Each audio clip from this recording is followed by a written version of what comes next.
AskReddit by Dixon LQ 2001. What legendary YouTube channel doesn't make videos anymore? OG Bon Appetit. Yes, they still upload, but the channel really fell apart after the controversies. Is it a good idea to microwave this? I didn't know anyone else actually knew about that channel. It was amazing though. I think they basically ran out of ideas. I miss the key of awesome. I feel like the lyrics to so many of their song parodies still come into my head listening to the originals despite not having seen their content for years. I really miss Clara from Great Depression cooking. I will grant that she lived a good long life, but some people are irreplaceable. In that same vein, Bob Saget's channel was surprisingly deep and relatable. Clara is loved ABD missed. Only 48 videos and 1.04m subscribers, Inkle me. I feel like Ahoy almost falls into this category, but then 10 months later he comes out with another banger and then vanishes again. The Hammer. The Sickle, the AK-47. Community channel. I miss Nat. Nat was my first favorite YouTube channel, and although it's sad that she doesn't upload anymore, I do appreciate what she did for the medium. I remember she mentioned a while back the planning of videos and stuff was taking a toll on her to a point where she didn't feel like it was beneficial to her life, and I respect that. We can probably name a number of YouTube channels that should have stopped but didn't, and their content deteriorated. Every frame a painting. Gold for film students or aficionados. Every frame a painting. Since then, Ramos and Joe have produced video essays released as special features for the Criterion Collection and the now defunct Filmstruck, which would be restored via Criterion's own streaming service, the Criterion Channel. They have also recently contributed and directed video essays in Netflix's documentary series Voir, alongside the critics Sasha Stone, Walter Chaw, and Rue McQueenie. David Fincher and David Pryor executive produced the series. C-Nanas. Dude was one of the funniest channels around for years, then he got married and started flipping real estate and had a family. His Trouble in Terrorist Town videos were a must-watch during my college days. My roommates and I would watch and laugh for hours. Fuck, going through these comments makes me realize the people I used to watch kind of just stopped being recommended to me on YouTube and I lost track of them. I refuse to call myself a fan of something if I can't remember a name. Thank you to the people that have commented and reminded me of people I used to love watching. SourceFed. Mystery Guitar Man. Had to scroll down so far to see MGM. Miss his content for sure. The Cracked channel was so good and then everyone left. I think they are still putting out content, but it was unwatchable the last time I tried. Left isn't the right word. Ownership slashed the staff to nothing and basically shifted to being clickbait on social media. Nagahiga. Mans is happily streaming and living his best life, and Ninja Milk, but def one of the OGs of YouTube. In a few months, Tom Scott, or his main channel at least. Sadly. Specifically, he's retiring from regular uploads as of January. He said that he may still upload things occasionally. Technoblade died of cancer last year. Videos are still uploaded to the channel occasionally, but they are made by his dad, who seems like a great guy. His dad's posts on the Technoblade sub always show up on my front page. It's very wholesome stuff. The community calls him Technodad and it seems like they've helped fill the void of his son being gone. Very sweet. Freddy or Rocket Jump as he later rebranded, the man and his friends peaked when they did VGHS, one of the first YouTube series done by a creator. It wasn't an ego-fueled trip as many others became, mainly because when Freddy appeared he played the worst possible version of himself. It was well written, well made, well shot and full of so many amazing gaming references as visual gags, such as a hidden door behind a bookshelf having only a single book, The book being How to Build a Secret Doorway. Edit, like holy fuck, I expected this to get buried as I didn't think that many people remembered either Freddy or VGHS as a whole. Honestly, I was watching that show just as I was getting into modern gaming. Whenever I watch it I just wanna jump on a classic COD game. It's nostalgic as hell for me. Sad ending, but I love it. They have my favorite podcast ever right now, Dungeons and Daddies. They play suburban dads who get thrown into the world of D&D. It's amazing. Soot House. They got out-competed by automated channels with a lot less personality. Sorrowed for same reason plus his depression. I miss Source. He still makes a video about once a year and does some cool stuff on shorts. I have mad respect for him becoming a dad. However, it's a good day when he uploads. Do Chairs Exist might be my favorite of his. Not a wildly popular channel, but one of my favorites, Sopk. His Let's Plays were always fun and his upload rate was crazy, anywhere from 2-4 half-hour-long videos a day. He's been known to take super long hiatuses, so hopefully the moose comes back one of these days. I did not expect to see Sopk or any creatures mentioned here. Now I am sad. Total Biscuit. Total Biscuit taught me so much about being a critical consumer and helped me discover so many amazing games. I finally bought the other day a game I've avoided spoilers for 4 years because he so highly recommended it. I'll never forget him. I wish I could have told him how important his channel was to me growing up. Been a long time, but the king of random. RIP Grant. That channel provided so many fun ideas that my then young son and I tried out. We spent years blasting each other with blowguns inspired by one video. We learned how to make our own model rocket engines and built a small aluminum foundry as well. RIP Grant. Technically the channel still exists and makes videos. It's just a hollow shell of what it once was. Kiv Jumba. In 2015 he was hit by a car, resulting in a collapsed lung and broken spine. After recovering he returned to college and completed a degree in psychology at the University of Houston. It looks like he is also engaged, married now. Despite rumors that he became a Buddhist monk, he clarified in a later interview that he was not actually a monk but that he admired them.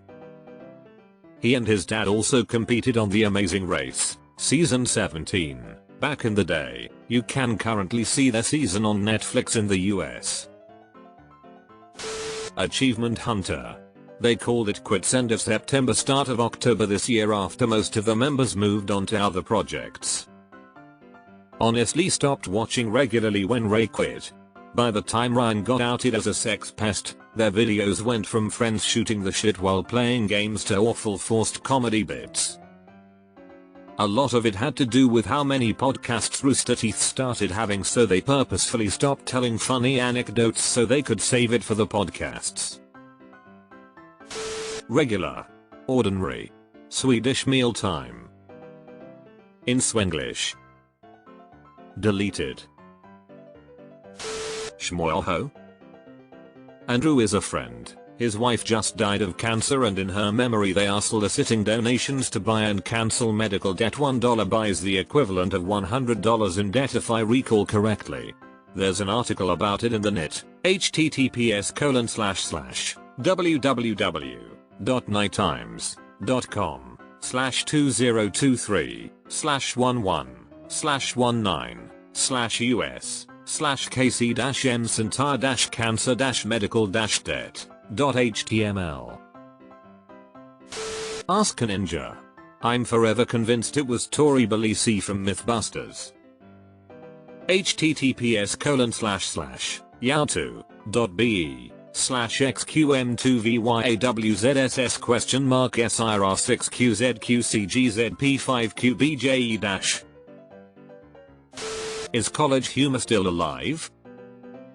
They have their own service now, Dropout TV. HAWP, hey Ash, what are you playing? Community channel. Every frame a painting. All for sensible reasons. With the first two, their heart basically just wasn't really in it anymore, so they moved on. With the last one, the videos required too much work to be financially sustainable. I miss community channel so much. One of my absolute favorites, Nat, is so funny. Her Twitter is really fun to go through on occasion as she writes some hilarious tweets too. Very much her brand of humor, just in written form. Filthy Frank. My younger sister is a Joji fan. The look of utter disbelief on her face when I showed her the old stuff was hilarious. Jenna Marbles. I like the idea of a creator making enough money to live out their life and just going away. It saves the embarrassment of trying to stay relevant later on. We are going to have a lot of aging YouTubers still cranking out content in the next decade, and it will be sad. Captain Disillusion. He's relegated his channel to an annual event, if that. God's tier skeptic and special effects analysis with a minor in debunking. Two best friends play. Sad times, but I get it. A friend and I had a YT channel doing let's plays and we never gained any traction, but it still ate away at our friendship. Glad we stopped, and if Matt, Pat, and Wooly were able to salvage their friendship from stopping too, then I'm glad they did it. Physics girl. Her illness really hit her hard. Sideways. Guy talks in depth about music theory in popular media. He ended up being discouraged by the amount of plagiarism of his original research. Maybe he'll be back one day. He's still on Twitter though, and his videos are still up. Go watch the deep dive into why Shrek soundtrack is a masterpiece, or check out why live-action Disney remakes soundtracks seem to lack soul despite borrowing heavily from the successful original installments. I swear I subbed to this amazing channel and the next week was the last video. This person had me sit through an hour-long breakdown of Cats having no interest or knowledge in the stage production or movie. And I loved every minute. Here's an idea. PBS Idea Channel. No one going to mention that one. Was it really that niche? It was the OG explainer of things on the internet, memes and tying them to philosophical ideas. They ended the channel 6 years ago. Photonic induction. He disappeared for 5 years so he could work and save up enough money to get his wife a visa.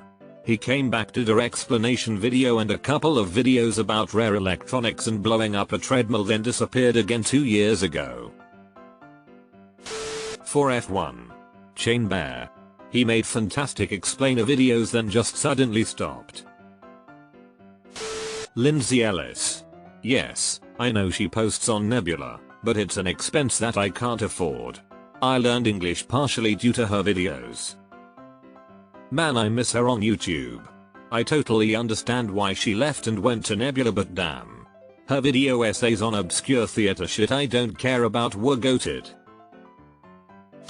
Oversimplified. He has not made a video in over a year, so it is fair to say I miss him lol, especially when he used to do a video every 3-5 months. Seth Everman as of the 27th of November 2023. Balloon Shop. Holy shit, I'm so glad someone else said this. I fucking loved Balloon Shop. That shaped so much of my middle school humor. I got to meet Olin a few years ago at his soda shop and he is just the sweetest guy you can imagine. Cow Chop. Community channel Akanatali Tran. FPS Russia. He's on a long-running podcast PKA. RSK. Zero punctuation. However, I do believe it's having a second wind. Second Wind having such a successful launch has been genuinely heartwarming to see. I do feel bad for the remaining escapist staff though, since I guarantee you gamers will learn nothing from this. https://www.youtube.com/comrade JCS videos right square bracket open bracket https://www.youtube.com/jcs videos. Jim can't swim. Also, a fake. A lot of videos were deleted. The Jennifer Pan interrogation video is fascinating viewing. Hannah Minx and her Japanese classes. Bad lip reading was a fun one. That party in the USA one gets me every time. 95 Camry for life. It was this guy in an apartment with thin walls and horny neighbors. He did a whole series called the Thin Wall Challenge. In it he would set up tasks for himself to finish before his neighbors could, well, finish. The whole channel has been scrubbed, but you can still find his videos hosted elsewhere is back and you can watch the videos again. He even responded to this comment. Edit, corrected myself and added a bit. Hey. The videos have been back up for a bit. I had them hidden for a while due to a job situation, but that's no longer the case. Physics girl. She got hit by long COVID which triggered me CFS. She used to go around the world explaining physics on an LI5 level that gradually advances as you start to understand the basics. Now she can't get out of bed without collapsing from her disease. It's tragic. She has been the source for a lot of teens and young people to get into STEM. Bill Words. Open the channel. Stop having it be closed.